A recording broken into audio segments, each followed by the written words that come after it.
আমি কিছু কথা বলার জন্য আপনাদের সামনে চলে আসলাম। আপনি কি জানেন ফেসবুকে বর্তমানে কিছু কিছু ভুয়া ভুয়া স্টার সেন্টার আছে। তারা মাইক নিয়ে সিগড়ি করে, তোমাকে লাইভে যা কয় এক কথা, কথা কয়, লাইক কমেন্ট শেয়ার নেয়, পরে একটা স্টার দেয়। ওদের পরিবারে যাওয়ার আপনাদের কোনো প্রয়োজন নেই। আপনি একা থাকেন, যারা নন স্টার সেন্টার তাদের পরিবারে যান, আপনার লাভ হবে। এই কথাগুলো বলি দেখি আমাকে সবাই বোকাচোদা বলে, বোকাচোদা বলে আমাকে। আরে সুদলিং পং যে স্টার সেন্টারের কথা তোমাকে করে, এটা আর বোঝেন না? না,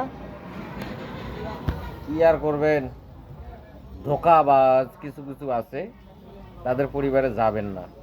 যাইবেন সুদলিং পং করে দেবে।